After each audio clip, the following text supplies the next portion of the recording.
ஸ்தோத்திரம் சொல்றாரு. இஸ்ரவேல் கோத்திரங்களுக்கு நீ தலைவரானீர். அல்லேலூயா. பக்கம் எடுத்தீங்களா? 15-17 1 சாமுவேல் 15:17. அப்பொழுது சாமுவேல், நீர் உம்முடைய பார்வைக்கு சிறியவராய் இருந்த போது அல்லவோ இஸ்ரவேல் கோத்திரத்திற்கு தலைவரானீர். கர்த்தர் உம்மை என்ன செய்தார்? இஸ்ரவேலின் ராஜாவாக தலைவராக்கினார். அல்லேலூயா. ராஜாவாக அபிஷேகம் பண்ணி வைத்தாரே, நீ சிறியவனாய் இருக்கும் போது அல்லவோ இஸ்ரவேல் கோத்திரங்கள் தலைவரானீர். இப்பொழுதும் கர்த்தர் நீ போய் அமலேக்கியரை அந்த பாவிகளை சங்கரித்து அவர்களை நிர்மூலமாக்கி தீர்மற்ற அவரோடு யுத்தம் பண்ணு என்று சொல்லி உம்மை அந்த வழியாய் அனுப்பினார். இப்படி இருக்க நீர் கர்த்தருடைய சொல்லை கேளாமல் கொள்ளையின் மேல் பறந்து, எது மேல் சொல்லுங்க? கொள்ளையின் மேல் பறந்து கர்த்தருடைய பார்வைக்கு பொல்லாப்பானதை செய்தது என்ன என்றான். அழகா சொல்றாரு, நீ கர்த்தருடைய சொல்லை எல்லாம் வாய்த்தன் சொல்ல இப்படி இருக்க, நீ கர்த்தருடைய சொல்லை கேளாமல் கொள்ளையின் மேல் பறந்து கர்த்தருடைய பார்வைக்கும் பொல்லாப்பானதை செய்து என்ன என்றான். அல்லேலூயா. பாருங்க சொல்றாரு, ஆண்டவர் தீர்க்கதரிசி சாமுவேலை அழைத்து சொல்றாரு, நீ சிறியவனா இருக்கும் பொழுது, நீ சின்ன பையனா இருக்கும் பொழுது அல்லது ஒரு வாலிபனா இருக்கும் பொழுது ஆண்டவர் என்ன செய்தாரு? உன்னை இஸ்ரவேலுக்கு கோத்திரங்களுக்கு தலைவராக்கினார். எப்படியாக உன்னை கோத்திரங்களுக்கு நீ வாலிபனா இருந்து அந்த ராஜபாடவங்கள், அந்த யுத்தத்தில் இருக்கிற பொருட்கள், ராணுவங்கள் பொருட்கள், தளவாடங்கள்லாம் வைக்கிற இடத்துல ஒளிஞ்சுக்கிட்டு இருந்தார். சாமுவேல் ராஜாவாக தேடும் பொழுது வாலிபனா, அப்போ பொழுது என்ன செய்த தலைவராக பொழுது ஒளிந்துக்கிட்டு இருந்த அப்போ உன்னை கூப்பிட்டு நீ கழுதையை தேட போன உன்னை ஆண்டவர் என்ன ஆக்கினாரு? ராஜாவாக மாற்றினார். அல்லேலூயா. தலைவராக மாற்றினார். அல்லேலூயா. நாம் கூட சாக கிடந்தோம், நம்ம கூட வியாதியில் இருந்தோம், நம்ம பலவீனமா இருந்தோம், நம்ம சின்ன பிள்ளையா இருந்தோம், நம்ம அறியாம ஆண்டவர் அறியாம இருந்தோம், அன்றைய விக்கிர ஆராதனையில் இருந்தோம், பாவத்தில் வாழ்ந்து கொண்டிருந்தோம், சாபத்தில் வாழ்ந்து கொண்டிருந்தோம். நம்மளை ஆண்டவர் என்ன செய்தார்? நம்மளை ரட்சித்து அவருடைய பிள்ளையாய், சொந்த பிள்ளையாய், அவருடைய திருரத்தத்தை சிந்தி அவர் நம்மை சொந்த பிள்ளையா மாற்றிவிட்டார். நமக்கு சுகம் கொடுத்தார். நம்ம எப்பவே மறைச்சு போயிருக்கணும், வியாதி மறைச்சு போயிருக்கோம். நம்மளே மனமுடைஞ்சி ஒரு நிமிஷத்துல ஒரு பக்தனை பிடிச்ச என்ன ஆயிரும்? உயிர் போயிடும் இல்லையா? நம்மளே நம்ம உயிரை மாற்றிக்கொண்டே நிலைமை நம்ம இருந்தோம். ஆண்டவர் நமக்கு உயிரை கொடுத்து, நமக்கு புத்தி தெளிவை கொடுத்து, நம்ம சபையில் நம்மளை உட்கார வச்சு நல்ல ஊழியக்கார கொடுத்து, நல்ல வார்த்தைகளை கொடுத்து, புதிய உடன்படிக்கை பிள்ளைகளாக நம்மளை மாற்றி இருக்கிறாரு. நம்ம மாற்றப்பட்ட நம்ம திரும்பவுமாக நம்ம என்ன செய்யக்கூடாது? ஒரு பெரிய ஒரு கொள்ளையின் மேலே, உலகத்தின் மேலே, ஆசை மேலே, உலகத்தில் இருக்கிற பொருட்கள் மேலே, பணத்தின் மேலே, உலக ஆசையின் பாசத்தின் மேலே நம்ம என்ன செய்யக்கூடாது? கண்ணை பறக்க விட்டு சொல்றாரு, கொள்ளையின் மேல் பறந்து, கொள்ளையின் மேல் நீ பறந்து நீ கர்த்தருடைய பார்வைக்கு பொல்லாப்பானதை செய்தது என்ன அப்படின்னு கேட்கிறார். பொல்லாப்பானதை செய்யறது நம்ம போயிடக்கூடாது. அதான் சொல்றாரு, இந்த உலகம் நமக்கு ஆசைகளை காட்டும், உலகம் இச்சைகளை காட்டும், உலகம் நமக்கு அப்படியே நமக்கு பெருசா ஒன்று காட்டும். ஆனால் அதில் நம்ம பறந்து அதில் போய் விழுந்துடக்கூடாதுங்கிறது கர்த்தருடைய வார்த்தையா இருக்கு. அல்லேலூயா. அதில் போய் நம்ம விழுந்துடக்கூடாது. நம்ம கர்த்தருடைய வார்த்தையின்படி கர்த்தருடைய சொல்லை கேளாமல் போனது என்னன்னு கேட்கிறார். நீ கர்த்தருடைய சொல்லை கேளாமல் போனது என்ன அப்படின்னு கேட்கிறார். நீ உன்னை ராஜாவை உயர்த்தினேன், நீ ராஜாக்களாய், பேதுரு சொல்றாருல, நம்மை ராஜாக்களாகவும் லேவியராகவும் ஆசாரியராகவும் நம்மளை உயர்த்தினார் என்று வேதம் நமக்கு சொல்லுது. அல்லேலூயா. அவருடைய சொந்த பிள்ளையாகவே நம்மளை தத்தெடுத்தார். அல்லேலூயா. நம்மை கழுவி தத்தெடுத்தார். இவ்வளவு பெரிய மேன்மையை நமக்கு கொடுத்திருக்கிறார். ஒரு விசுவாசிக்கு இவ்வளவு பெரிய மேன்மையை கொடுத்திருக்கிறார். ஒரு ஊழியக்காரனுக்கு இவ்வளவு மேன்மையை கொடுத்திருக்கிறார். அல்லேலூயா. இவ்வளவு மேன்மை கொடுத்த ஆண்டவர் இப்போ கர்த்தருடைய வார்த்தையை சவுல் பாதி நிறைவேற்றினான், பாதி நிறைவேற்றாம போயிட்டான். அல்லேலூயா. இப்போ உயிர் பிழைச்ச உடனே என்ன, இப்போ நமக்கு சுகம் கிடைத்த உடனே, நமக்கு வேலை கிடைச்ச உடனே, நமக்கு நல்ல வாழ்க்கை கிடைச்ச உடனே ஆண்டவரே மறந்து போயிருக்கிறார். எத்தனை வியாதி, எவ்வளவு கடன் பிரச்சனை, எவ்வளவு கஷ்டத்தோடு சாபத்தோடு நம்ம ஆலயத்துக்கு வந்தோம், ஆண்டவரை தேடி வந்தோம். இப்பொழுது நமக்கு எல்லாம் வந்தவன பிறகு நம்ம ஆண்டவரை தூசணமாக அற்பமாக ஆண்டவர் வார்த்தையை சாதாரணமாக நம்ம நினைக்கக்கூடாது. கர்த்தருடைய சொல்லை என்ன அசட்டை பண்ணக்கூடாது. கர்த்தரை நம்ம அசட்டை பண்ணுகிறவர்களாக இருக்கிறோம். என்னை அசட்டை பண்ணுகிறவர்கள் கனயினப்படுவார் என்று சொல்றார். கர்த்தருடைய ஆலயத்தை, கர்த்தருடைய வார்த்தையை, வேதத்தை ஜெபம் பண்ணுவதற்கு முடியல, வேதத்தை எடுத்து படிக்க முடியல, கொட்டாய் வருகிறது. நம்ம வேதம் நம்ம கசப்பா இருக்கிறது, ஊழிய சபை கசப்பா இருக்குது, நம்ம வாழ்க்கையே என்ன செய்யப்பட்டிருக்கிறது? நம்ம வாழ்க்கை கசப்பாக இருக்காது. உலகம் நமக்கு இனிப்பாக இருக்கும், சினிமா ஒன்று இனிப்பாக இருக்கும், நாடகம் இனிப்பாக இருக்கும், மற்ற மக்களோடு பேசுவது நமக்கு இனிப்பாக இருக்கும். ஆணையை நமக்கு கசப்பாக போய் தெரிஞ்சிடும். என்ன நம்முடைய பார்வை கர்த்தருக்குள்ளான ஒரு பார்வைக்கு பருமலை. இதெல்லாம் பிசாசு நம்மளை வஞ்சித்து நம்ம வேற பக்கம் கொண்டு போக வைப்பான், நரகத்தில் தள்ள வைப்பான். அவன் பாருங்க, பாபிலோனில் சாம்ராஜ்யத்தில் மேனே தெக்கேல் உபாசின் அப்படின்னு சொல்லி நேபுகாத் நேச்சருக்கு அடுத்து மகன் அரசாங்கம் பொழுதும் வந்து நிற்கிது. அவன் என்ன செஞ்சான் பாருங்க, தானியேல் புஸ்தகத்தை எடுத்து பாருங்க. தானியேல் புஸ்தகத்தில் அவன் பெரிய நேபுகாத் நேச்சர் வந்து பயந்து, ஓரளவுக்காக பயந்து ஆளுங்க செஞ்சார். அதுக்கப்புறம் மகன் வரான். மகன் வந்த பிறகு தானியேல் வந்து எல்லாத்தையும் காண்பார். உங்கள் அப்பாவுக்கு இப்படிலாம் வந்துச்சு, உங்கள் அப்பா மேன்மை அடைஞ்ச போது அவரும் கர்வம் பண்ணாரு. ஆனால் இதெல்லாம் நீ அறிஞ்சிருந்தும் நீ தப்பு செஞ்ச நிற்கவும் உயிர் எடுத்துக்கொள்ளப்படுங்க பாருங்க. ஸ்தோத்திரத்துக்கு அது பக்கம் 1036 பக்கம், தானியேல் புஸ்தகம் 1036 பக்கத்திலே புதிய பழைய ஏற்பாட்டிலே 5ஆம் வசனத்தில் சொல்றாரு. 1ஆம் வசனத்தை வாசிக்க. பெல்ஷத்சார் என்னும் ராஜா தன் வாசிங்கப்பா தன் பிரபுக்கு ஒரு பெரிய விருந்து செய்து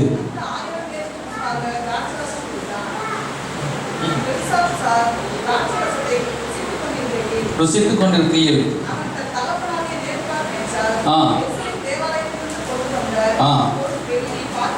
பொன்வெள்ளி பாத்திரங்களில் தான் தன் மனைவிகளும் அப்பாட்டுகள் குடிக்கிறதுக்கு அவைகள் கொண்டு ஒரு கட்டளையிட்டான். பாருங்க, பெல்ஷத்சார் 1000 பேர் விருந்து பண்றான்.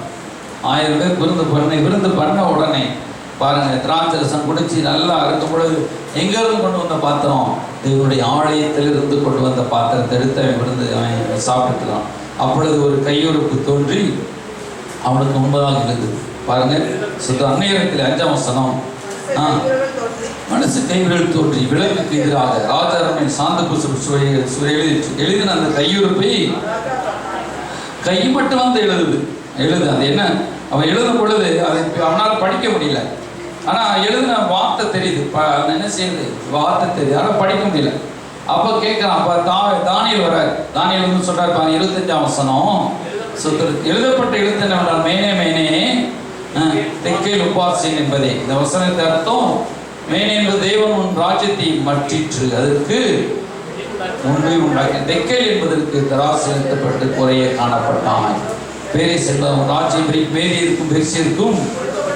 அப்போ ஆண்டவர்கள்லாம் பார்த்துட்டே இருக்கிறார். பார்த்துட்டு வந்து இவன் ராஜஸ்தானத்தை வந்த உடனே நேபுகாத் நேச்சரை என்ன சொன்னார் ஆண்டவர், என்னுடைய ஊழியக்காரன் என்று சொன்னார். நேபுகாத் நேச்சர் என்ன சொன்னார் ஆண்டவர், வாயத்தரங்களேன், என்னுடைய ஊழியக்காரன் சொன்னார். அந்நிய நாட்டு மதத்தை சேர்ந்தவன் விக்கிராராதனை பண்ணவனையே ஆண்டவர் என்ன செய்ய ஊழியக்காரன் சொன்னார். ஏன்னா அவன் சித்தத்தை மட்டும் செய்யறதுக்கு பயன்படுத்தி விட்டுட்டார்.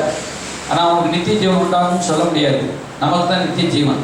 சரி, அதே போல ராஜாக்களை தள்ளி ராஜாக்களை ஏற்படுத்துறாரு. ஆனால் இந்த மகன் என்ன செய்யறாரு, நேபுகாத் நேச்சர் கிடைத்து வந்து அவனை இப்படி பிடிச்சி அந்த தராசிலே நிறுத்து பார்க்கிறார். கர்த்தர் என்ன செய்யறாரு, ஒவ்வொருத்தனையும் தராசிலே நிறுத்து பார்க்கிறார். நம்முடைய செய்கிற பாவங்கள், நம்ம செய்கிற ஒவ்வொரு கிரியைகளையும் பார்த்து நீ என்ன செய்யறாரு, நீ மேனே தெக்கேல் சொல்றாரு. மேனே என்பதற்கு தேவ ராஜ்யம் மற்றிற்று முடிவுண்டாக்கினார். நீ தராசிலே நிற்கப்பட்டு, தெக்கேல் என்பதற்கு தராசிலே நிற்கப்பட்டு நம்ம நிறுத்து பார்க்கிறாரு. தராசு வச்சு என்ன செய்யறாரு, நம்முடைய நீதி எவ்வளவு, நம்முடைய உத்தமம் எவ்வளவு, நம்முடைய பரிசுத்தம் எவ்வளவு, நம்ம எப்படி ஆண்டவரை தெரிஞ்சு என்ன கையில் என்ன இருக்குது, தராசு இருக்கு. அல்லேலூயா. தராசு வச்சு நிறுத்து பார்க்கிறார். கையில் என்ன இருக்கு பார்க்கிறார். அல்லேலூயா. அவர் வந்து நம்முடைய மனசாட்சியை பார்க்கிறார். நம்ம என்ன ஒரு கடினமான ஒரு இருட்டுக்குள்ள நம்ம செய்தாலும் அதையும் ஆண்டவர் அறிவார். நம்முடைய மனசுக்குள்ள என்ன இருக்குங்கிறது ஆண்டவர் அறிவார். நம்ம என்ன எப்படி நம்மளாம் பண்றோம், என்ன சூழ்ச்சிகரம் பண்றோம், என்ன நல்ல மனசோடு நம்ம பண்றோம், நமக்குள்ள என்ன ஓடுது, நம்ம எப்படி வஞ்சிக்கப்படுறோம், நம்ம எப்படி நம்முடைய இதயத்தை ஆண்டவர் நம்மோட பேசி நம்ம கேட்காம போறோம். அப்படியே தராசில் வச்சு பார்க்கிறார் ஆண்டவர். தராசில் வச்சு நிறுத்து பார்க்கிறார். நிறுத்து பார்த்து நீ இதில் குறைய காணப்பட்டாய், உன் ராஜ்யம் முடிவிட்டு, நீ அவ்வளோதான், உன்னுடைய என்ன செய்யப்பட்டு கைவிடப்பட்ட நிலைமையில் பேர்படாது. ஆண்டவர் கைவிட்டார்னா சவுல் ராஜா கொள்ளை மேல் பறந்து போனான். கடைசியில் அமெரிக்கனை ராஜா உயிரோடு பிடிச்சான், நலமானதெல்லாம் விட்டு வச்சான். கடைசி அந்த அமெரிக்கனே சவுல் ராஜா குத்தி கொலை பண்ணான். அந்த அமலேக்கியன் தான் யார் அழிச்சது? சவுல் அழிச்சது. நீங்கள் எதெல்லாம் விடுறீங்களோ, அதாவது என்ன விடுறீங்களோ, ஆண்டவர் கனம் பண்ணாமல் இது ஆண்டவருக்கு உங்களுக்கு நல்லதாக தோன்ற உலக காரியங்கள், இந்த உலகத்தின் சொகுசு வாழ்க்கை, இந்த உலகத்தினுடைய காரியங்களாம் நம்ம எதெல்லாம் நம்ம விட்டு வைக்கணும், அதெல்லாம் நம்மளை தாக்கும், பின்னாடி தாக்கும். அதான் அமலேக்கியனை விட்டு வைக்காது. அமலேக்கியன் வெளியில் கிடையாது, உள்ளதாக இருக்கிறான் அமலேக்கியன். அமலேக்கியனுடைய குணம், கீழ்ப்படியாக குணம் நமக்குள்ளதான் இருக்குது. முரட்டு சுபாவம் நமக்குள்ள இருக்குது. பிறரை மன்னிக்காத சுபாவம் நமக்குள்ள இருக்கிறது. பிறரை அவமதிக்கிற பாவம் நமக்குள்ள இருக்கிறது. இஸ்ரவேலர்கள் பிரயாணம் பண்ணி வரும்போது வழிமறித்தார்கள் அமலேக்கியர்கள். அந்த ஆண்டவர் மனசில் வச்சிருந்தார். வழிமறிக்கிறது, ஆண்டவருடைய வார்த்தைக்கு விரோதமாக ஏற்று பேசி வழிமறிக்கிறது, தேவனுடைய வார்த்தைக்கு வழிமறிக்கிறது. நம்ம ஆண்டவர் வார்த்தை தானே, ஆராதனை தானே இல்லையா, வழிமறிக்கிறது. அப்போ அதெல்லாம் வச்சு ஆண்டவர் தீர்த்து கட்டுறாங்கன்னார். தீர்த்து கட்டிடு, குடத்தை தீர்த்து கட்டிடு, சாம்பாலாக்குங்கன்னார். இல்லையா? அப்போ தீய குணங்களுக்கு நம்ம இடம் கொடுக்கூடாது. நீ ஆண்டவர் ஆராதனை காலையில் எழுந்திரிச்சு சொலுசா நீ தூங்கிட்டே இருந்தனா அதை உன்னை கொலஸ் பண்ணும். வாழ்க்கையில் ஆசீர்வாதத்தை வராது, பரலோகம் கொண்டு போய் சேர்க்காது. காலையில் அதிகாலை ஜெபிக்கணும். நீ ரொம்ப என்ன செய்யும், ஆண்டவருக்கு இடம் கொடுக்காம உபவாசம் இருக்காமல் சாப்பிட்டே இருந்தேன்னா அந்த சாப்பாடே உன்னை கொள்ளும். அப்புறம் செல்லை பார்த்துட்டே இருந்தேன்னா அந்த செல்லு உன்னை கொள்ளும். புரியுதா உங்களுக்கு? எது மேலே நீ பாசம் வச்சிருக்கிறையோ, இந்த உலகத்துக்கு பாசம், அந்த பாசம் உலகத்தின் பாசம் உன்னை கொள்ளும்னு ஆண்டவர் சொல்றார். நமக்கு நம்ம எது மேலே கொண்டு போகிறோமோ அதே பின்னாடி நமக்கு விரோதியாக இருக்கும். தான் சொல்றாரு, அழிச்சிரு, பாவத்தை அழிச்சிரு, அமலேக்கியனை அழிச்சிரு, உனக்குள்ள இருக்கிற கெட்ட குணங்களை அழி, ஆண்டவர்கிட்ட ஒப்பு கொடு. சிலுவை அடியில் வந்து ஆண்டவரே பாவத்தை மன்னிங்கப்பா, எனக்குள்ள இருக்கிற கெட்ட சுபாவங்களை மாற்றுங்கப்பா. ஆண்டவர் நாங்கள் கொலை செய்யலையே, திருடலையே, கொள்ளையடிக்கலையே இருக்கலாம். அவங்ககிட்ட அது வந்து வெளியில் வைக்கணும். அது வெளியில் மனசு போயிடும். ஆனால் மன்னியாத சுபாவம், கசப்பு, அது உனையே அழிக்கிற சக்தி. துர்க்குணங்கள் நம்மளையே அழிக்கிற இருமாப்பு, பொறாமை, இதெல்லாம் நம்மளை உருக்குகிற சக்தி, நம்மளை அழிக்கிற தீய சக்தி நமக்குள்ளே தான் இருக்குது. கேன்சர் எது வருது? பொறாமைனால் வருது. கேன்சர் எதுனால வருது? கசப்புனால் வருது. அப்போ நமக்குள்ள இருக்கிற தீய குணங்களை அழிக்கும்படி ஆண்டவர் சொல்றார். கீழ்ப்படியாத குணங்களை அழிக்கும்படி சொல்றார். ஆனால் நம்ம அதெல்லாம் விட்டு வைக்கிறோம். சரி நம்மளுடைய பலவீனத்தை நிறுத்தம். அது ஒரு நாள் எழுப்பி சவுளில் வந்து தோத்துட்டான். படைகள் நெருங்கி வருது. அவன் என்ன ஈட்டி வச்சு ஏற்கனவே அவன் குத்தி உழுதுட்டான்.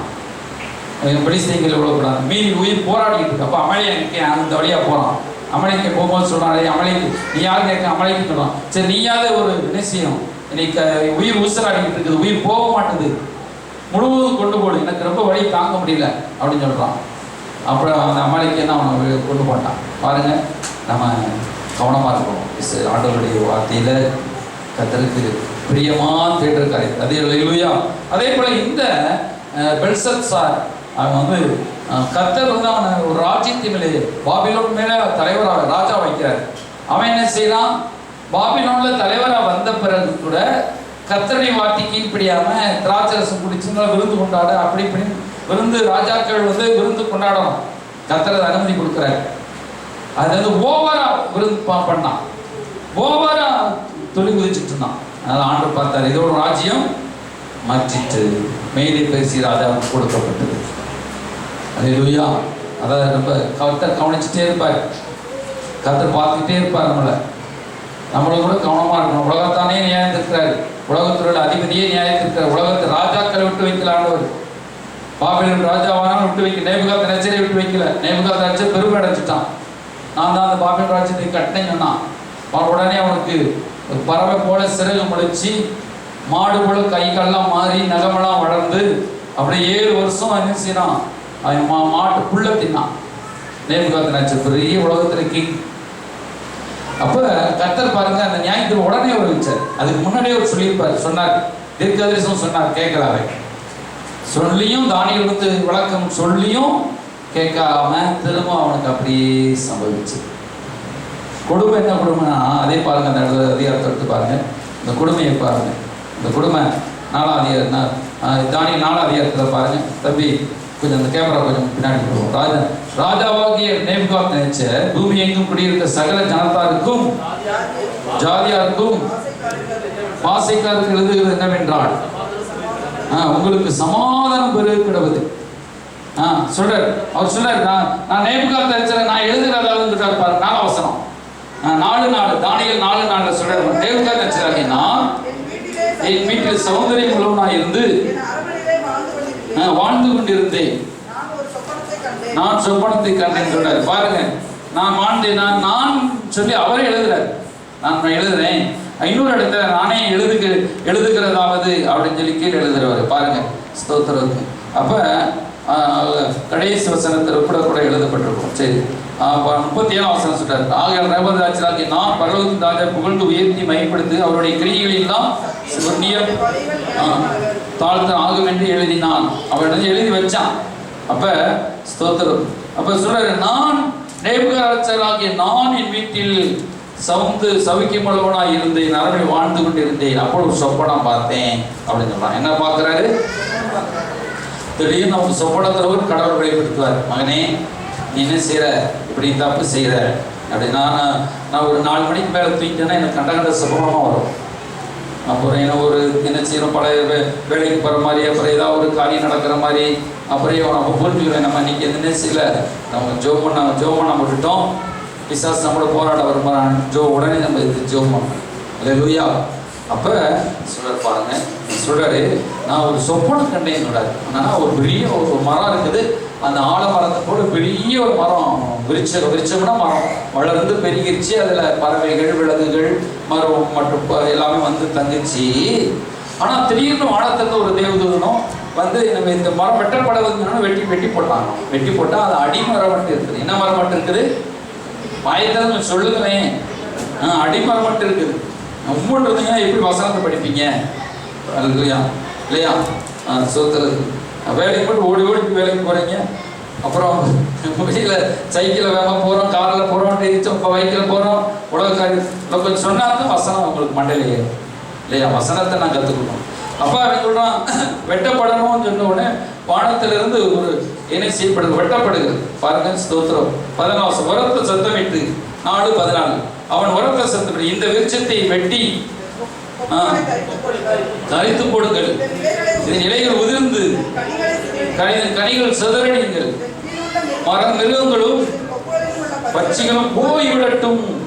கவனமா இருக்கும். பார்த்தீங்களா, ஒரு வீட்டை குறித்து, ஒரு குடும்பத்தை குறித்து, ஒரு சபையை குறித்து, ஒரு வாழ்க்கை குறித்து இப்படிதான் ஒரு குடும்பம் சிதறடிக்கப்பட்டு போயிடும். கர்த்தர் மென்மையாக நேபுகாத்நேச்சரை உயர்த்தி வச்சிருந்தார். அவன் பெருமை பிடிச்சவனை போல நான் என்னால் தான் எல்லாம் வந்துச்சு அப்படின்னு அவன் நினைச்சான். வாயில சொல்றதுக்கு முன்னாடி இந்த மரத்தை காமிக்கிறார். அப்போ மரங்கள் வெட்டப்பட்டுச்சுன்னா புறா இருக்காது, பறவைகள் இருக்காது, விலங்குகள் இருக்காது, எல்லாம் போயிடும். ஒரு குடும்ப தலைவன், ஒரு குடும்ப தலைவி ஜாக்கிரதை இல்லைன்னா, அந்த குடும்பத்துக்கு கர்த்தருக்கு பயந்து இல்லைன்னா அந்த குடும்பம் வெட்டப்பட்டுரும், கிளைகள் ஒடிக்கப்பட்டுரும், பிள்ளைகள் அங்கங்கே போயிடுவாங்க, கணவன் மனைவி பிரிஞ்சு போயிடுவாங்க, குடும்பம் நடுத்தரு 2 மாதிரி நின்றோம். நல்லா கவனமாக இருக்கணும். இது ஒரு மரங்கிறது ஒரு குடும்பத்தை குறித்தும், ஒரு ராஜ்யத்தை குறிக்கும், ஒரு தனி மனிதனுடைய ஆளுகையை குறிக்கும், ஒரு சபையை கூட குறிக்கும், எல்லாத்தையும் குறிக்கும், என்னையும் குறிக்கும், உங்களையும் குறிக்கும், எல்லாத்துக்கும். அப்போ கவனமாக இருக்கணும். கர்த்தரை விட்டு நம்ம எப்போ தூரம் போகிறோம், பிசாசு அருவாளை வச்சுட்டு இருக்கோம் வெட்டுறதுக்கு. எப்படா என்ன செய்வோம், இவங்களை வெட்டு போகணும். அதான் பாருங்க ஸ்தோத்திரம். அப்போ சொல்றாரு பாருங்க, என்ன சொல்றாரு, கீழே உள்ள மிருகங்களும் துப்புகள் பச்சி போய்விடட்டும்.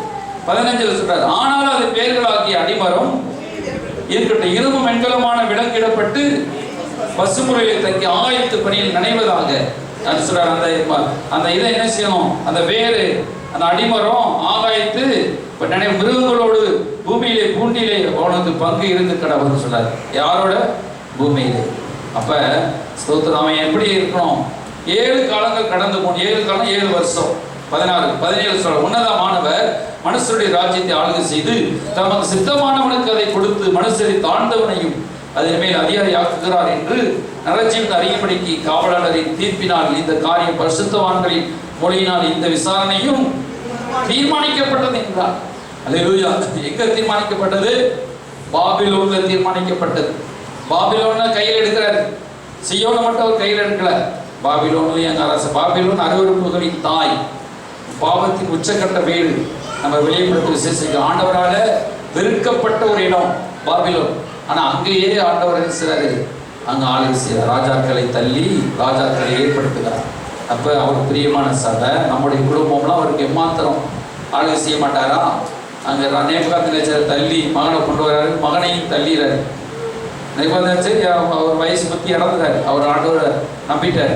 பரலோகத்தின் தேவனை நம்புகிறேன், அவரே உயர்ந்த தேவன் அப்படின்னு சொல்லி மகன் வந்து ஆண்டவர் பிரியமாக நடந்தாலும் அவன் கொல்லப்படப்படுறான். கொலை செய்யப்பட்ட பிறகு மேதே பெர்சியா ராஜாவாக தரி வரார், கோரேஸ் வரார். கோரேஸ் வந்து தான் ஜனங்களை விடுவிச்சு திரும்பவும் 70 வருஷத்துக்கு அப்புறம் அங்கே இஸ்ரேல் தேசத்துக்கு போறாங்க. அல்லேலூயா. அப்ப தேவனுடைய நியாயத்தீர்ப்பு இவைகள்லாம் நமக்கு திஷ்டாந்தமா எழுதப்பட்டிருக்குன்னு புதிய ஏற்பாட்டில் பவுல் காண்பிக்கிறார். அல்லேலூயா.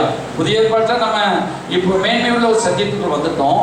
இருந்தாலும் அந்த பழைய ஏற்பாட்டு சத்தியம் நமக்கு ஒரு மாதிரியா இருக்குது, நமக்கு ஒரு நிழலா இருக்குது, ஒரு எச்சரிப்பு உண்டாக்கும்படியா இருக்குன்னு 1 கொரிந்தியர் 10ஆம் அதிகாரத்தில் பவுல் சொல்றாரு. இதெல்லாம் எச்சரிப்பா இருக்கு நமக்கு. அதனால கவனமா நீ நடந்துவோ, கவனமா நீ சொல்றாரு, கவனமா இருக்கணும் வேற சொல்றாரு. அதே போல நேபுகாத்நேச்சரை ஆண்டவர் விடல. பாருங்க, இதெல்லாம் ராஜா வந்து இது தானியேல் பெல்ஷத்சார்ட்ட கேட்கிறான். என்ன பாருங்க, ஸ்தோத்திரம். அதே 4ஆம் அதிகாரத்துல இன்னும் நான் ராஜா நேபுகாத்நேச்சர் என்னும் ராஜாவாகி நான் கண்ட சொப்பனம் இதுவே. இப்போது பெல்ஷத்சார் என்னும் தானியேல் அர்த்தத்தை சொல்லு. நீ ராஜ்யத்தின் ஞானிகள் எல்லாரிலும் அர்த்தத்தை எனக்கு தெரிவிக்க கூடாமல் போயிடுச்சு. நீயோ இதை தெரிவிக்கிறவன் பரிசுத்த தேவனுடைய ஆர்வனுக்குள்ள இருக்குன்னு சொல்லி தானியல்கிட்ட வந்து கேட்கிறாரு. அப்ப தானியல் சொல்றாரு, நீ கண்ட விருட்சம் வளர்ந்து பழத்த தேசத்தின் எல்லை வரையும் காணப்பட்ட நீர் தான் அந்த விருட்சம் அப்படின்னு சொல்லி விளக்கத்தை சொல்றாரு. நீ வீட்டில் போய் படிச்சு பாருங்க ஸ்தோத்திரம். அப்ப இதெல்லாம் சொன்ன பிறகும் நீர் என்ன செய்யும் பாருங்க. 24ஆம் வசனம், ராஜாவே அதன் அர்த்தமும் ராஜாவாகிய ஆண்டவர் பேரில் வந்து உன்னதமானவருடைய தீர்மானம் என்னவென்றால், மனுஷரின்றி நீ தள்ளிவிடப்படுவி, விழுங்களோட சஞ்சரிப்பி, மாடுகளைப் போல புள்ளை மேய்ந்து ஆகாயத்தின் பணியை நினைவி. உன்னதமானவர் பாருங்க, அவர் சொல்ல, நீ நினைய போகிறீ, மாடை போல நீ மாற போகிறீ. ராஜானா எப்படி இருக்கும்? பார்வோன் ராஜா புள்ள தங்கம். அந்த உலகத்திலே முதல் சாம்ராஜ்யம் அவனுடைய தலை பொன்னினால் தலையா இருக்கும் சொன்னாரு. கிட்டத்தட்ட 60 அடிக்கு உயர்ந்து தங்கத்தினால சிலை கட்டி வச்சாரு. அது பணியன்னு சொன்னார். அதுக்கு அந்த தங்கம் வந்து அந்த சிலை வந்து 60 அடி நீளமுள்ள சிலை எப்படி தங்கத்தினாலே அவங்க கட்டினாங்க. மண்ணில் இல்லை, கல் இல்லை, தங்கத்தினாலே செஞ்சான். நம்ம 1 கிராம் தங்கத்தை போட்டுட்டு போடுற பாட்டை பெரிய பாடாது இல்லையா? 1 கிலோ தங்கம் இருந்துச்சுன்னா நமக்குள்ள இருக்கிற என்ன செய்யும், நைட்டில் தூக்க வர மாட்டேது இல்லையா? ஆனால் அவன் தங்கத்திலே 60 அடிக்கு மேலே சிலையை வச்சு அதை பண்ணிய சொல்லுவான். அதுவும் சமமான பூமியில் நடு ரோட்டில் வச்சா எப்படி இருக்கும்? சரி, ஆனால் அப்படி வச்சு அப்படி பொற்கால தலை அந்த தானியல் கண்ட சொப்பன தலை என்ன செய்யப்பட்டிருக்கிறது? பொன்மயமான தலை. அதான் நேபுகாத்நேச்சர். அல்லேலூயா. சரி, ஸ்தோத்திரம். இங்கே பாருங்க, நேபுகாத்நேச்சர் அந்த நேபுகாத்நேச்சர் சொல்றாரு, நீ பனியினால் நினைவி, இப்படி மாடை போல மாறுவி, பறவை மிருகங்களை போல வானத்து பறவை போல ரக்கம் அடைக்கும், இப்படியே நகர்த்து வச்சு புள்ள திப்பி, இப்படி 7 வருஷம் திப்பி. அதனால எச்சரிக்கையாயிரும் சொல்லிட்டு போயிட்டாரு. ஆனால் கேட்டாரா? கேட்க மாட்டேன். பாஸ் என்னதான் செய்தி கொடுத்தான்னு கேட்பீங்களா? கேட்க மாட்டேன். பாஸ் எப்படி சொன்னாலும் கேட்பீங்களா? கேட்க மாட்டோம். விதி வந்து சாக வேண்டியது அந்த மாதிரி விதி வந்து அந்த மாதிரி ஆயிடக்கூடாது. அதுதான் ஆண்டவர் நம்மளோட பேசுறாரு. சிலர் திருத்திடுவாங்க, சிலர் திருந்தவே மாட்டான். அடிபட்டார்களே திருந்த மாட்டான். சிலருக்கு அடிபட்டார்களே திருந்த மாட்டான். போய் அதில் போய் வம்பெழுத்து அதில் சிக்கிட்டு சீரழிஞ்சு செங்க சுமந்த பிறகு அதுக்கப்புறம் ஆண்டவரே காப்பாத்துங்கப்பா, சிம்சோன் மாதிரி காலம். அப்போ இந்த நேபுகாத்நேச்சர் அப்படிதான் 7 வருஷம் நீ இப்படி கிளப்பி மாட்டை போல மாறி சொல்லியுமே போய் உலாவுறான். எங்கே போய் அவன் பார்வோன் எகிப்து அந்த பாபிலோன் அரண்மனைக்கு உலாவுறானா. உலாவும் பொழுது இதெல்லாம் பார்த்து இந்த ராஜ்யம் என்னால் கட்டினங்க நான் அப்பயே மாட போல மாறிட்டான். ஏற்கனவே சொல்லப்பட்டிருக்குது. சொல்லியும் உனக்கு என்ன ஆயிடுச்சு? நமக்கு மறந்து போயிரும்ல, வசனம் மறந்து போயிரும்ல, அவன் சொன்ன தீர்க்கதரிசனம் மறந்து போயிரும்ல, சொன்ன விளக்கம் தெரியவே. நீ தான் இப்போ ராஜா பார்த்து சொல்லக்கூடிய மாட்டை போல நீர் மாறுவி, நீ கழுவை போல நீர் உங்களுக்கு ரக்க பறக்குங்கன்னா டேய் இவன் கழுத்தை வெட்டுக்கடான்னு சொல்லியிருப்பான் இல்லையா? நம்ம சொல்லுவோமா? அப்படி சொன்னாலும் இல்லை ராஜா, அது நூத்தனை பற்றி சொல்லப்பட்டிருக்கிறது, எதிராளியை பற்றி சொல்லப்பட்டிருக்கு, நம்மளாம் சொல்லிடுவோம். ஆனால் தானியேல் அப்படி இல்லை, உன்னை பொறுத்தான் சொல்லப்பட்டிருக்குது. நீ 7 வருஷம் மாட்டை கூட புள்ள திப்பி, 7 வருஷம் என்ன செய்யும், சட்டையை உனக்கு வந்து புறா கிடையாது, பறவை போல சிலை முளைச்சி நகமெல்லாம் வளர்ந்து கீழே என்ன செய்யும், மேலேயும் பறக்க முடியாமல் கீழேயும் அப்படியே என்ன செய்யும், உன்னோட மகிமையெல்லாம் இழந்து தோளெல்லாம் மாறி அருவருக்கப்படுற ரூபமாகி அப்படியே இருக்கு. அவனை கொண்டு போய் காட்டில் விட்டுட்டாங்க.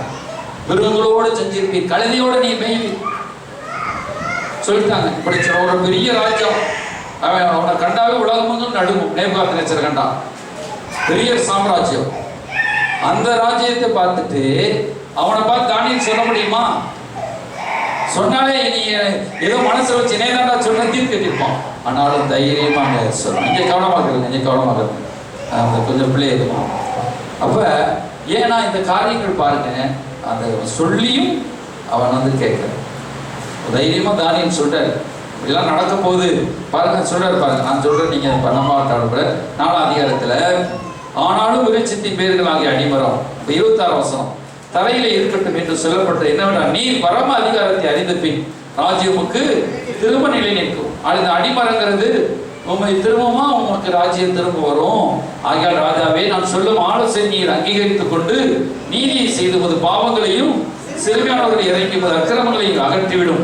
அப்பொழுது உடைய வாழ்வு நீடித்திருக்கும் என்றான். இதெல்லாம் ராஜாவின் நேபுகாத்நேச்சரின் மேல் வந்தது. 12 மாதம் சென்ற கரெக்டா 1 வருஷம் ஆயிடுச்சு. 1 வருஷம் ஐயா அமைதியா இருந்தாரு. ஐயோ அப்படின்னு சொப்பனா என்ன ஐயணும் மறந்து போயிருக்கல. 12 மாசம் அமைதியா இருக்கணும், ஐயோ அப்படி வந்துடக்கூடாதுன்னு. 12 மாசம் படிச்ச பிறகு திரும்ப 12 மாசம் பாபில் ராஜ்யத்தை அரண்மனை மேல் உலாவி கொண்டு இருக்கும் போது மறந்துருச்சு, சொப்பனை மறந்துருச்சு. மறந்த பிறகு உலாவி என்ன சொல்றான், என் வல்லை பராக்கிரமத்தினாலே இந்த வார்த்தை இருக்கும்போது வானத்தில் சத்தம் உண்டாகி உன் ராஜ்ய பாரம் உன்னை விட்டு நீங்க சென்று மனசிலிருந்து தள்ளப்பட்டு வெளியின் மிருகங்களோட 22 சஞ்சரிப்பா. இப்படியே உன்னதமான ஒரு ராஜ்யம் பாருங்க. அதை ஆண்டவர் பாருங்க கவனமா, இந்த நேபுகாத்நேச்சரை ஆண்டவர் விடலை, பெல்ஷாத்சாரை விடலை. அப்ப நம்ம என்னன்னா, நம்ம ஆண்டவர்களுடைய பிள்ளைகள் கவனமா இருக்கணும். கொள்ளையின் மேலே பறந்தது இருக்கக்கூடாது, ஒரு கீழ்ப்படியாத ஒரு பாவத்துக்கு போயிருக்கூடாது, கீழ்ப்படியாத சுபாவத்துக்கு போயிருக்கூடாது, கீழ்ப்படிகிறதுக்கு எண்ணங்கள் வராது, தன்னை தாழ்த்துறதுக்கு என்ன வராது, தன்னை தாழ்த்தி. ஆண்டவர் சொன்னாரே, அந்த திரும்ப எடுத்துக்கொள்ளுங்க. 1 சாமுவேல் 15ஆம் அதிகாரத்தை நம்ம எடுத்துக்கிறோம். அதில் சொல்றாரு பாருங்க, 15ஆம் அதிகாரம் சொல்லும் பொழுது, இப்படி இருக்க நீ கர்த்தருடைய சொல்லை கேளாமல் கொள்ளையுமே பறந்து கர்த்தருடைய பார்வை பொல்லாப்பானதை செய்து என்ன என்றான். கர்த்தர் சொன்னார், முழுவதும் சங்கரினார். ஆனா 3ஆம் வசனத்தில், இப்பொழுது நீ போய் அமலேக்கியரை மடங்கடித்து 15:1 சாமுவேல் 15:3, இப்பொழுது நீ அமலேக்கியரை மடங்கடித்து அவனுக்கு உண்டான எல்லாவற்றையும் சங்கரித்து இறக்க வைக்க புருஷரை ஸ்திரீகளின் பிள்ளையை குழந்தை மாடுகள் காடுகள் ஒட்டங்கள் கழுதைகளை கொன்று கூட இருக்கிறவாய், ஒன்னத்தையும் விடாதன்னு சொன்னார். ஆனா இவன் என்ன செஞ்சுட்டான், ராஜா உயிரோடு பிடிச்சான். 9ஆம் வசனம் சொல்லப்பட்டிருக்கிறது, ராஜா உயிரோடு பிடிச்சி சவுலும் ஜனங்களும் ஆகாரின் ஆடு மாடுகளின் முதல் தரமானவைகளையும் 2ஆம் தரமான ஆட்டுக்குட்டிகளின் நலமான எல்லாவற்றையும் தப்பு வைத்து அற்பமானவைகள் உதவாதவைகளுமான சகல வஸ்துக்களையும், அற்பமான காரியத்தை நம்ம கர்த்தர் கீழ்ப்படிவோம். ஆராதனைக்கு 8 மணினா 9 மணிக்கு அற்பமா ஒரு அரை மணி நேரமாவது சாமியை விட்டுறோம்டா சொல்லி வரோம் பார்த்தீங்களா. அது கர்த்தர் காணிக்கை கொடுக்குறதுல மீதி இருக்கிறத போடுறோம் பார்த்தீங்களா. ஒரு 1000 ரூபா அந்த மாதம் போடுவோம்டா, சரி அதுவும் போடுறது கிடையாது, அதுவுமே ஆர்டர் கொடுக்க கிடையாது.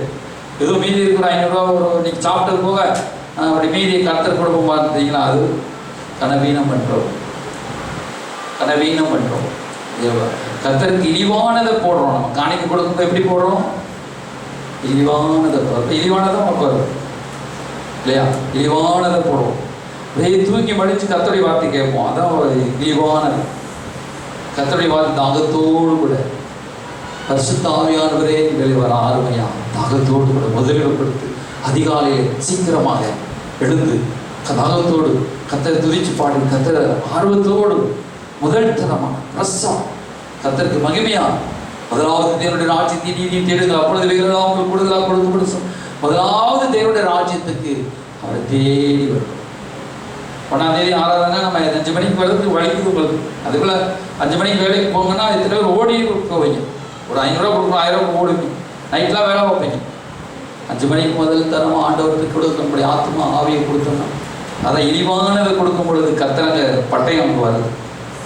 என்ன சொல்ற, ஒரு பட்டயம் உன் ஆத்மாவை உடுவிப்போன்னு சொல்லி மரியாதைக்கு சொல்லப்பட்டது இல்லையா? நம்ம செஞ்ச பாவத்துக்கு ஏசார் உருவிச்சு பட்டயம் இல்லையா? அப்ப பாருங்க, எங்கேயும் கூடாது. நமக்காக அவர் அடிக்கப்பட்டது சாபத்தை நீக்கி போட்டுமே இன்னும் ஆசீர்வாதத்தை பெற்றோம். அப்ப இழிவானதை நம்ம என்ன செய்யறோம்? இழிவானதெல்லாம் அவன் அடிச்சு போட்டாதான். ஆண்டவர் சொன்னாரு எல்லாத்தையும் அடிச்சு போடு, ஏன்னா அதுக்குள்ள பாவம் இருக்குது. அது மிருகங்களோடு அவங்க என்ன செய்தாங்க, உறவு கொண்டதுனால அதுக்குள்ளேயும் எய்ட்ஸ் வியாதி போல தொத்து கிருமிகள் இருக்குது. அது கர்த்தருக்கும் அதுக்கு வேண்டாம். அவன் சொல்றான், இதை நாங்கள் கர்த்தருக்காக கொண்டு வந்தோம் நலமானதை சொன்னான். என்ன சொல்றான்? அவன் கொள்ளையுமே பாஞ்சிட்டானா, ஆட்டுப்படிலாம் பெஸ்டா இருக்குது, அப்புறம் மாடு பெஸ்டா இருக்குது, அப்படியே எல்லாம் செழிப்பா இருக்கு. அதெல்லாம் ஆண்டவர் அழிக்க சொன்னார் இல்லையா? ஆராதனைக்கு உனக்கு தடையாக இருக்கிறது, ஜபத்துக்கு உனக்கு தடையாக இருக்கிறது, ஒரு வாழ்க்கைக்கு இதெல்லாம் ஆண்டவரிடத்தில் கிட்டி சேருவது தடையாக இருக்கிறதெல்லாம் நீ அழிச்சு போட்டு, நட்பெல்லாம் அழிச்சு போட்டு, தேவனிடத்தில் கிட்டி சேர முடியாத நட்பு, ஃப்ரெண்ட்ஷிப்பு, எந்த ஒரு காரியம், எந்த ஒரு வேலை, எந்த ஒரு காரியம் எது உனக்கு தடையா இருக்கு அதெல்லாம் அழிச்சு போட்டு, உன் கையே உனக்கு இடறோம் அதை வெட்டி போடுன்னு சொன்னார். நீ ஒத்த கையனா பரவத்து வந்துடலாம், நீ 2 கையை உடையவனாய் நரகத்து போதை பார்க்கணும் சொன்னாரா சொல்லலையா? உன் கையே வெட்டி போட்டுன்னு சொன்னார். அப்போ பொருள் என்ன இருக்குது வாழ்க்கையில்? எது ஆண்டவருடைய ஆராதனைக்கு, ஆண்டவருடைய வாழ்க்கைக்கு தடையா இருக்கிற காரியங்களாம் கர்த்தர் வெட்டி போடுறது, இன்னும் கெட்டி சேருன்னு சொன்னார். காலம் கொடிதான காலம், நோவா காலம் போல இருக்குது இல்லையா? நோவா காலத்தில் என்ன செய்ய நடந்தது? லோத்தினுடைய காலமாக இருக்குது. லோத்தின் படவை திரும்பி பார்த்தது போல திரும்பி நோவா காலத்தில் பெண் கொடுத்தும் என்ன செய்ய திரளா ஜலபரம் வந்து தன்னை அழித்து கொண்டு போக மட்டும் ஜனங்கள் உணராது இருந்தார்கள். உலக வாழ்க்கையிலேயே அவன் ஸ்தம்பித்து கிடந்தான். ஆனால் ஜனங்க ஆண்டவர் திடீர்னு ஆண்டவர் வந்துட்டார். ஆண்டவர் அப்படியே நடக்கும்னு சொன்னார். எப்படி நடக்கும் சொன்னாரு? நோவா காலத்தில் லோத்தினுடைய மனைவி திரும்பி பார்த்தது போல சடக்கு ஒரு நிமிஷம் திரும்பி பார்த்தா போச்சு. வீட்டின் மேல் ஏறணும் இறங்காத கடன் சொன்னார். அவ்வளவு கிருபையின் உபதேசத்தை போதிச்சவர், உடன்படிக்கை போதிச்சவர் இப்படி சொல்லிட்டு போயிட்டார். சரி இறங்கி வீட்டில் இருக்கிற வேற ஒயிட் போட்டு வா. அப்போ சொல்லாது, நீ எந்த ட்ரெஸ்ஸோட இருக்கியோ தூங்கிட்டு இருந்தாலும் அப்படியே எடுத்துக்கொள்ளப்படணும். ஜாக்கிரதையாக இருந்து கொஞ்சம் நேரம் அப்படியும் கவனமாக இருக்குது. அப்போ நாங்களுமே ஊழியக்காரங்களுமே நடுக்கிறோம், நாங்களுமே நடுக்கிறோம். ஊழியக்காரங்களுமே பெரிய பெரிய ஊழியக்காரனாலும் சரி, பெரிய பெரிய சபைனாலும் சரி, எது எடுத்துக்கொள்ளப்படும் சொல்ல முடியாது. அதை பரலோகத்துக்கு போகணும்னா நம்மளுக்கு கவனமாக இருக்கணும். போதிக்கிற நான் எடுத்துக்கொள்ளப்படணும். நானே நடுங்கி எசப்பா பைபிளே கரைச்சி பிடிச்சாலும் அந்த நேரத்தில் கர்த்தர் பயப்படணும். அல்லேலூயா. தாழ்மையாக சொல்கிறான் பெரிய ராஜா சொல்கிறான். சரி பாருங்க, சரி அடுத்து என்ன சொல்கிறாரு?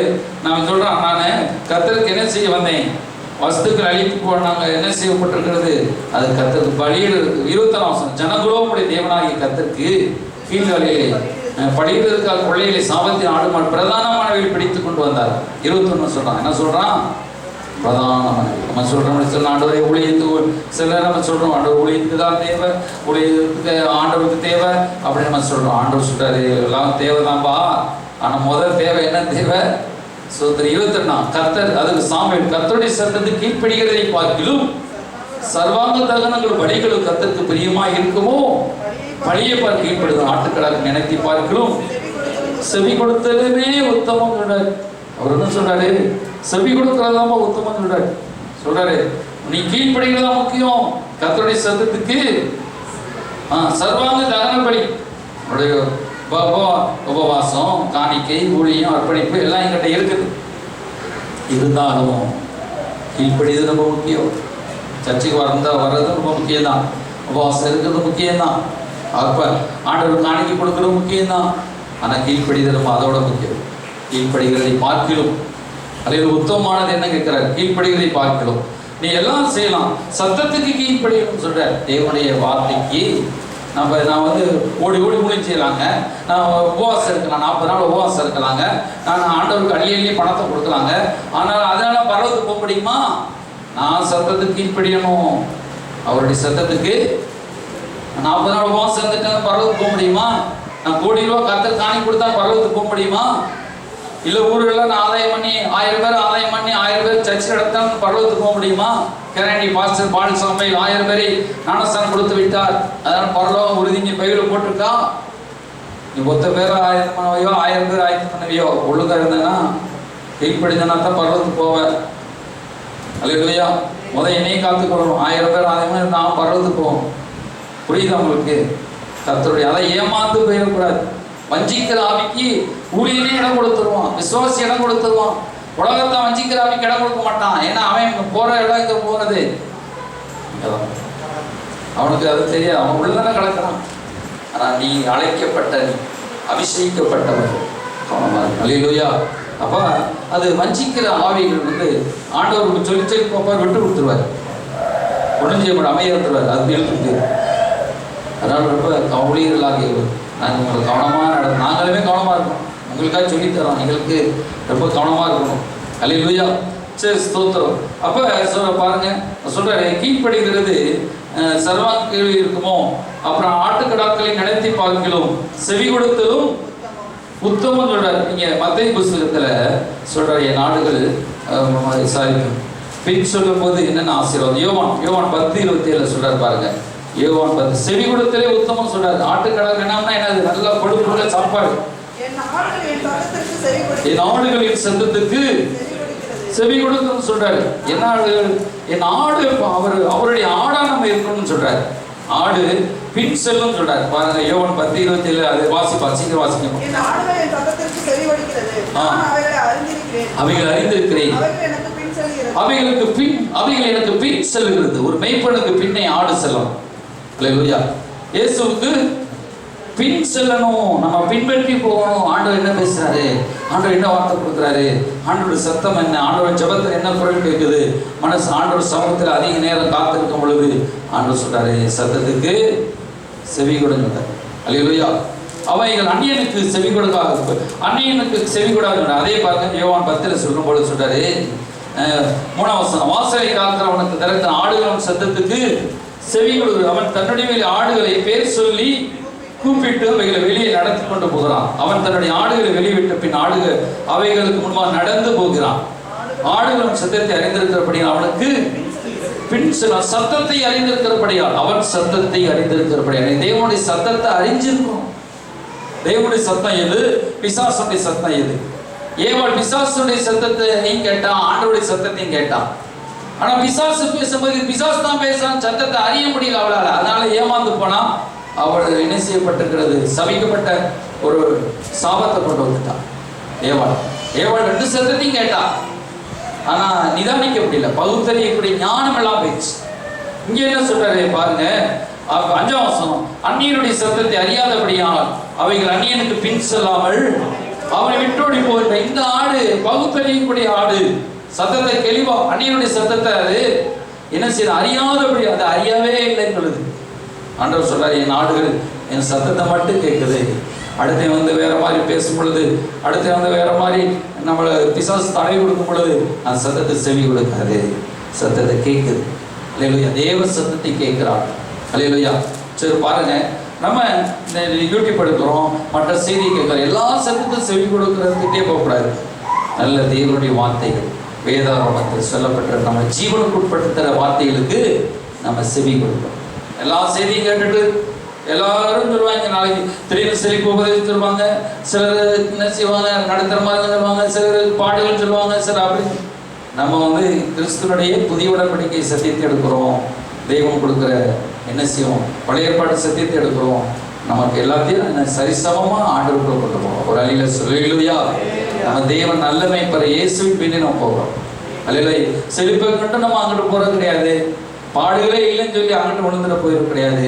நம்ம சரியாக நம்ம நடந்து போவோம்.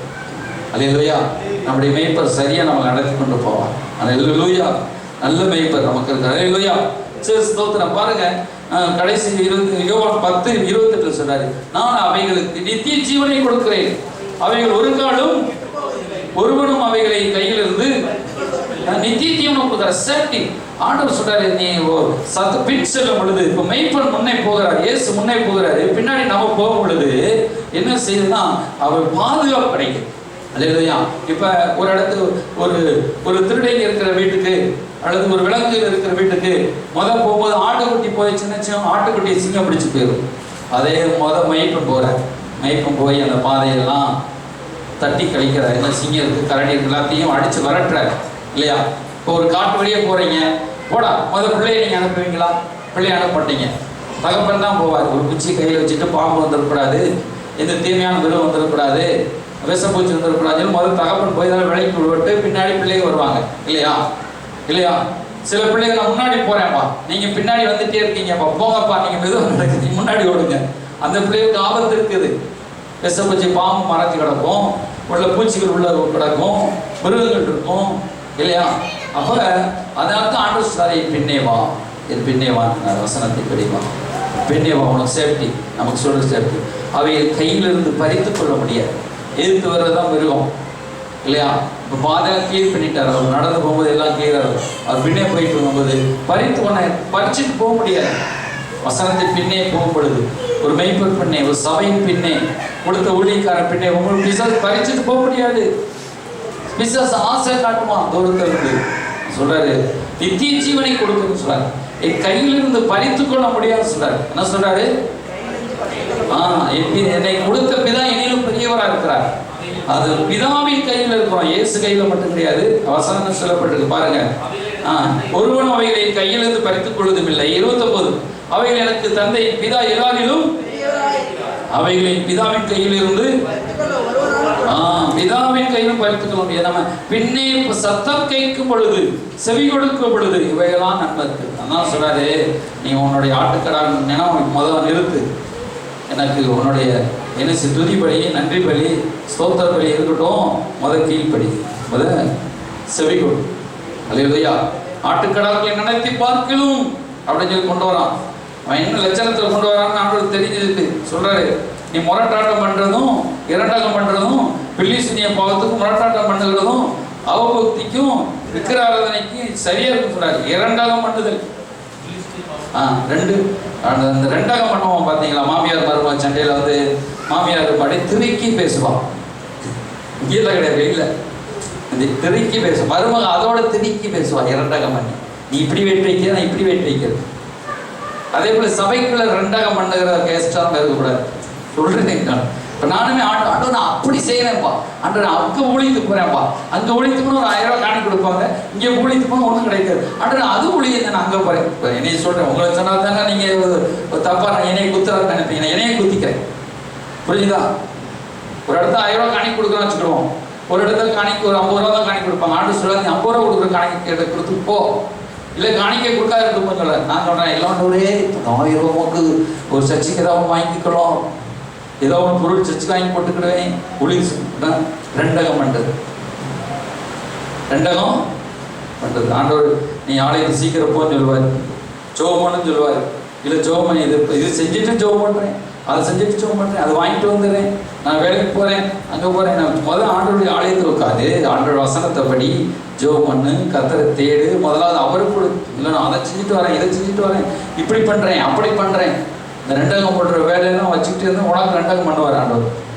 தயவுள்ளவனுக்கு தயவுள்ளவன், புனிதனுக்கு புனிதன், மாறுபடுகிறவனுக்கு அவர் மாறுபடுவார். அதாவது நம்ம ஆண்டவர்கிட்ட சொல்ல, ஆண்டவரே எசப்பா சுற்றப்பா தாழ்த்தி ஒப்பு கொடுத்தோம்னா அமைதியாக ஆசை வச்சுட்டே இருப்பார். அல்லேலூயா.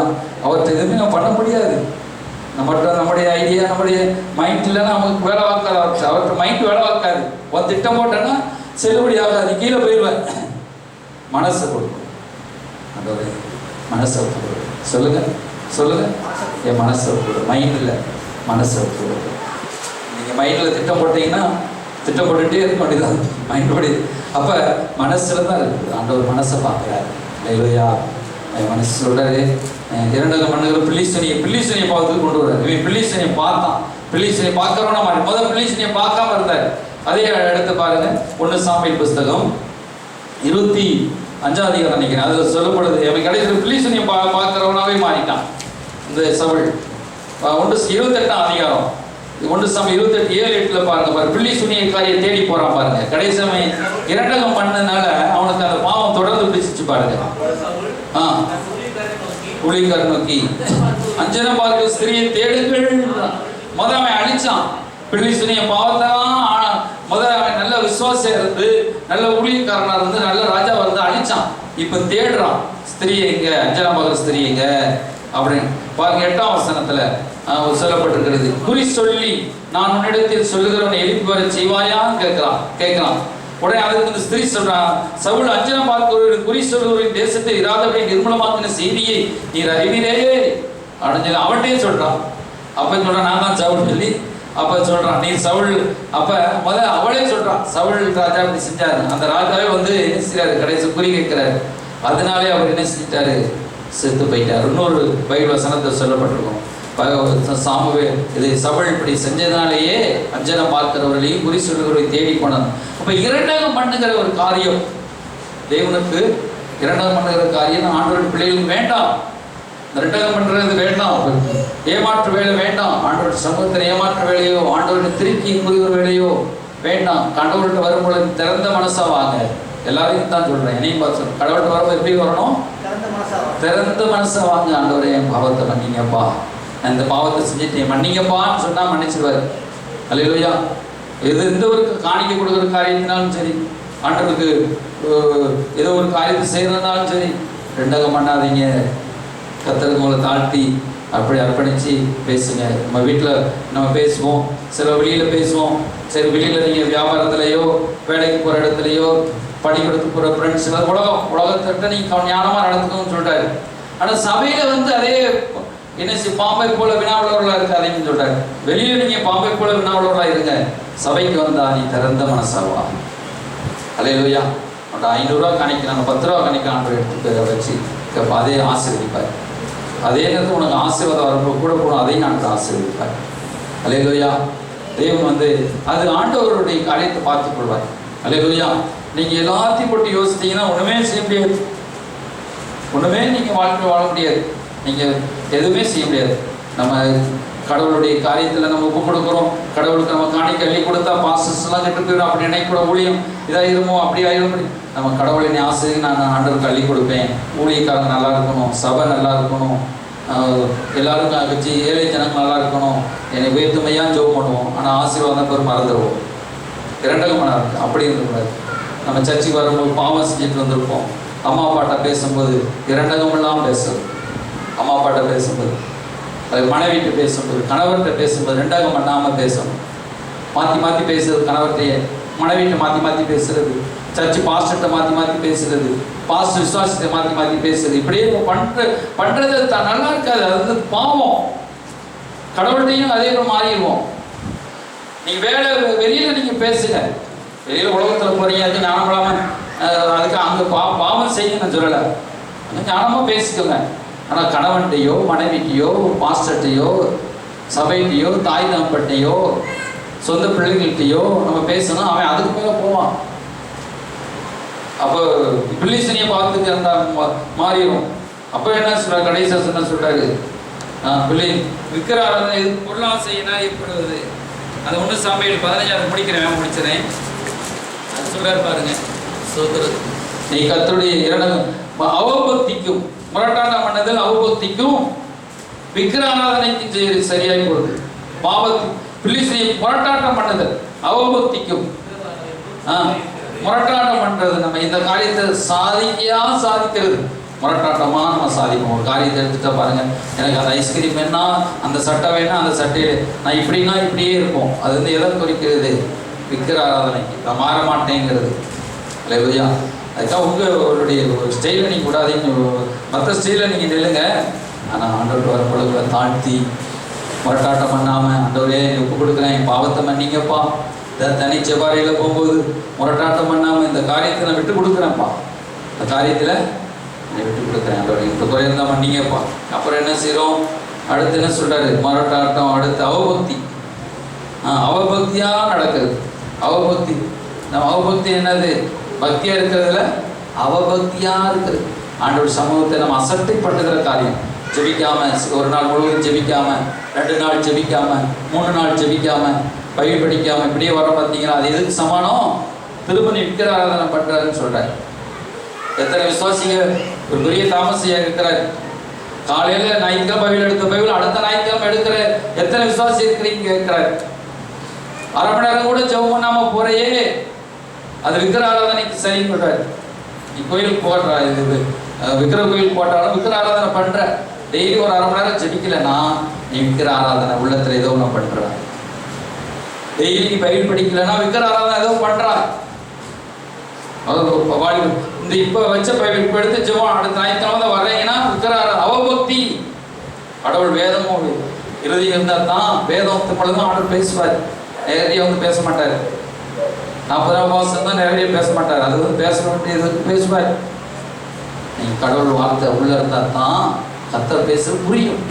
பைபிள் படிச்சு முழங்கால் நின்று படிச்சு இரவு பகலும் தியானமா இருக்க மனுஷனுக்கு பேசுவார். இன்பமா இருக்குன்னு சொல்றாரு. அல்லேலூயா. டெய்லி ஆண்டவர் வாடு அவபக்தியா தேடுறது. ஞாயிற்றுக்கிழமை ஆராதனைக்கு வருது, 8 மணிக்கு ஆராதனைக்கு எத்தனை மணிக்கு வர்றோம்? அவபக்தியா வருது. விக்கிர ஆராதனை. அங்க என்ன விக்கிர ஆராதனைக்கு போனா சவுல் பின்மாற்றமாகி போயிட்டான். ஆண்டவர் அவன் சேப்டர் தூக்கிட்டார், ராஜ்யத்தை எடுத்துட்டார். ராஜ்யம் பிரிக்கப்பட்டுச்சு, ராஜ்யத்தை கிழிச்சிட்டாரு. சவுளோட சாலை இப்படி தொங்குறான், கிழிஞ்சே போச்சு. அப்ப ஆண்டவர் சொன்னா, நீ சிறியவனா இருக்கும்போது எளியவனை உயர்த்தினேன். நீ இப்போ அவபக்தியா எனக்கு தூங்கும் போது ஜெபிக்கும் போது நம்ம அதிகாலையில் எழுந்திரிச்சு எத்தனை மணி 4 மணிக்கு எழுந்திரிச்சு ஜெபம் பண்றீங்களா? 3 மணிக்கு எழுந்திரிச்சு ஜெபிக்கிறீங்களா? 5 மணிக்கு எழுந்திரிச்சு ஜெபிக்கிற ஆர்வத்தோடு தேடுறீங்களா? உபவாசத்துக்கு சர்ச்சை ஆராதனை சீக்கிரம் வரீங்களா? நீங்க இல்லாமல் அவபக்தி விக்கிர ஆராதனைக்கு சமானம், பெரிய பாவம். எல்லாம் கண்ணை முடிச்சோம். ஆண்டவரே என் பாவங்களை உணர்த்துங்கப்பா. இன்னும் நான் 1 நாள் 2 நாள் என்ன சரி, நீங்கள் இன்னைக்கு வாரத்தில் எத்தனை நாள் ஆச்சு? அதிகாலையில் 5 மணிக்கு குடும்பத்துக்காக நின்று ஜெபம் பண்ணி, அதிகாலையில் நீங்கள் எந்திரிச்சு ஜெபம் பண்ணி, வேலைக்கு முக்கியத்துவம் கொடுக்குற மகனே, வேலை உனக்கு விக்கிர ஆராதனை, படிப்பு உனக்கு விக்கிர ஆராதனை, உன்னுடைய சொத்து உனக்கு விக்கிர ஆராதனை, உன் பிள்ளையே உனக்கு விக்கிர ஆராதனை, உன் கணவர் உனக்கு விக்கிர ஆராதனை, மனைவி உனக்கு விக்கிர ஆராதனை, எல்லாத்துக்கும் முக்கிய கொடுவோம். உன் எஜமான், உன் முதலாளி உனக்கு விக்கிர ஆராதனை இருக்கு. உன் முதலாளி தான் உனக்கு தெய்வம். இயேசு உனக்கு தெய்வம் கிடையாது. முதலாளிக்கு நீ பயப்படுற, செய்கிற தொழிலுக்கு நீ பயப்படுற. கத்தட்ட ஒரு அரை மணி நேரம் கூட நீ ஜெபிக்கலன்னா விக்கிர ஆராதனைக்கு விட்டு கொடுத்துட்டேன். ஒப்பு கொடுத்த ஆண்டவரே என்னை மன்னிங்கப்பா. இன்னைக்கு கொள்ளை மேலே பறந்து போனது என்ன பெரிய நேபுகாத்நேச்சரையே ஆண்டவர் விட்டு வைக்கல. அவனை மாட போல மாத்திட்டார், புள்ள போல புள்ள தூக்கி வச்சுட்டார். பெரிய ஒரு ராஜா. அவன் மகன் இதெல்லாம் அறிஞ்சிருந்தும் அவனும் சேட்டை பண்ணான். இதெல்லாம் நீ அறிஞ்சிருந்தோம், உன் தகப்பனுக்கு வந்த நிலைமையெல்லாம் அறிஞ்சிருந்தோம், நீயும் என்ன செய்த? குடிச்சு விரிச்சு ஆண்டவர் கடவுளுடைய சத்தத்தை கேட்காம இருந்தையே. நீயும் இன்னைக்கு நைட்டு நீ கொல்லப்படுவாங்க. அன்னைக்கு நைட்டு கொல்லப்பட்டு அவன் என்னுடைய ராஜ்யம் மைதிய பேசிய தரிசுக்கு பேசி உன் ராஜ்யம் மற்றிற்று தராசில் நிற்கப்பட்டு நீ குறைய காணப்பட்டான். ஆண்டவர் வேதனையோடு நான் சொல்கிறேன், நானும் வேதனையோடு தான் சொல்கிறேன். நாம் அப்படி இருந்துடக்கூடாது. தராசிலே ஆண்டவர் நம்மளை நிறுத்து பார்க்கும் பொழுது நாம் குறைந்து காணப்படக்கூடாது. நானும் அந்த நிலைமையில தான் இருக்கிறேன். உங்களை சொல்லுகிற நானும் ஆண்டவருக்கு உண்மையாக தராசில் நிறுத்தி வைக்கும் பொழுது நான் உண்மையாக இருக்கணும், நீங்கள் உண்மையாக இருக்கணும். நம்முடைய திருச்சபை ஆண்டவர் தராசில் நிறுத்தி வைக்கும் பொழுது நம்முடைய திருச்சபை உண்மையாக இருக்கணும்ப்பா. ஆண்டவர் எந்த ரகசிய பாவம்னாலும் ஆண்டவருக்கு தெரியும். மற்றதெல்லாம் 90% ரைட்டாக இருந்து 10% தப்பாக இருந்தீங்கன்னா அதுவும் பாவம் தான். ரெண்டகம் பண்ணுற வேலை நம்ம வீட்டில் வேண்டாம். கணவனுக்கு மனைவி